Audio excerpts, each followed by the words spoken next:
ચોમાસાની મોસમ શરૂ થતાં રાજ્યના અનેક વિસ્તારોમાં સર્પદંશના બનાવો સામે આવી રહ્યા છે। આવી સ્થિતિમાં નિષ્ણાતો લોકોને ગભરાવાની જગ્યાએ સર્પદંશની ઘટનામાં સમયસર તબીબી સારવાર મેળવવાની અપીલ કરી રહ્યા છે। નર્મદા જિલ્લાના ગભાણા ગામમાં સર્પદંશનો એક બનાવ સામે આવ્યો છે, જેમાં સમયસર સારવાર મળતા મહિલાનો જીવ બચ્યો છે। ગભાણા ગામની રહેવાસી ઉષાબેન તડવી પોતાના ઘરે વાડામાં કામ કરી રહ્યા હતા ત્યારે તેમના પગમાં સાપે ડંખ માર્યો હતો। પરિવારજનોએ સમય ગુમાવ્યા વિના 108 ઇમરજન્સી એમ્બ્યુલન્સ સેવાનો સંપર્ક કર્યો હતો। 108ની ટીમે સ્થળ પર પહોંચી પ્રાથમિક સારવાર આપ્યા બાદ તેમને ગરુડેશ્વર સરકારી હોસ્પિટલમાં ખસેડ્યા હતા। હોસ્પિટલમાં તબીબોએ તાત્કાલિક સારવાર શરૂ કરી અને એન્ટી સ્નેક વેનમ સહિતની જરૂરી દવાઓ આપવામાં આવી હતી।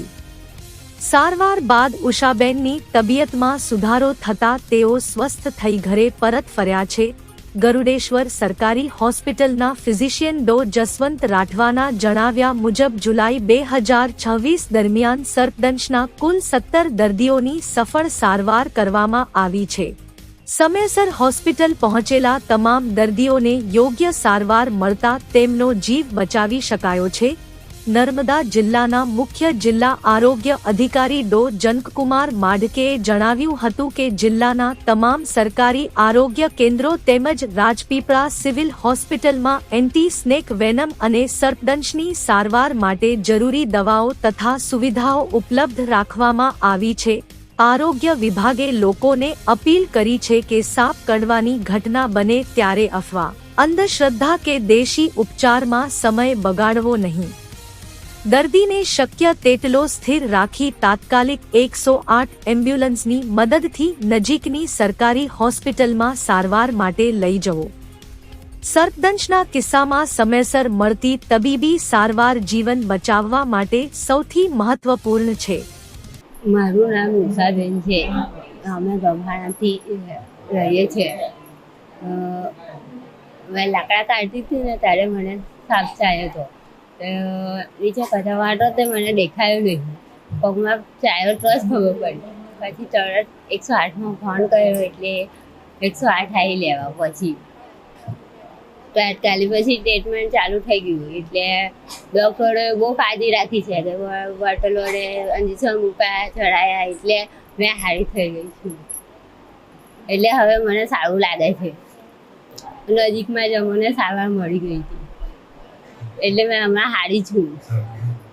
મારું નામ ડૉક્ટર જસવંત રાઠવા છે। હું છેલ્લા 3 મહિનાથી અહીંયા એસડીએચ ગરુડેશ્વર ખાતે એમડી ફિઝિશિયન તરીકે કાર્યરત છું। અહીંયા આપણે મોસ્ટલી જંગલી વિસ્તાર હોવાથી જે મોટાભાગના પેશન્ટો સ્નેક બાઇટના પેશન્ટ બહુ વધારે આવે છે। એમાં મોસ્ટલી આપણે વાઇપર સ્નેક વધારે આવે છે। સૌથી પહેલાં આપણે ઇમરજન્સીમાં પેશન્ટ આવે તો આપણે એને 2 તરીકે કેટેગરાઇઝ કરીએ છીએ કે ન્યુરોપેલેટિક સ્નેક છે કે પછી વાસ્ક્યુલોટોક્સિક સ્નેક છે। જો વાસ્ક્યુલોટોક્સિક હોય તો આપણે નસકોરામાંથી લોહી આવવું, પેશાબમાંથી લોહી આવવું, ચક્કર આવવા એવું બધું થાય તો આપણે પેશન્ટને સૌથી પહેલાં આપણે એએસવી આપીએ છીએ, જેને એન્ટી સ્નેક વેનમ કહેવાય છે। અને બાકી જો વધારે પેશન્ટને કોઈ તકલીફ હોય કે પેશાબ ઓછો આવે તો આપણે પેશન્ટને આગળ ડાયાલિસિસ માટે એના માટે રિફર કરીએ છીએ। અને જો પેશન્ટ બીજું છે કે ન્યુરોપેલેટિક સ્નેક બાઇટ, જો આપણે કોબ્રા બાઇટ છે, ક્રેટ છે, તો એમાં ન્યુરોપેલેટિકના સિમ્ટમ હોય છે, જેમાં છે કે આંખોમાંથી દેખાવું ઓછું, ડબલ દેખાવું, પછી શ્વાસ લેવામાં તકલીફ પડવી, બોલવામાં તકલીફ પડવી।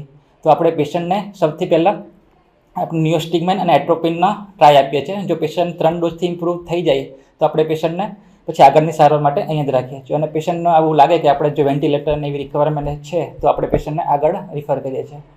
અને મોટાભાગના પેશન્ટ લાસ્ટ મંથમાં આપણે 17 જેવા કેસ અહીંયા નોંધાયેલા છે, જેમાંથી મોટાભાગના પેશન્ટ રિકવરી થઈને આપણે ઘરે સારી રીતે પહોંચી ગયા છે।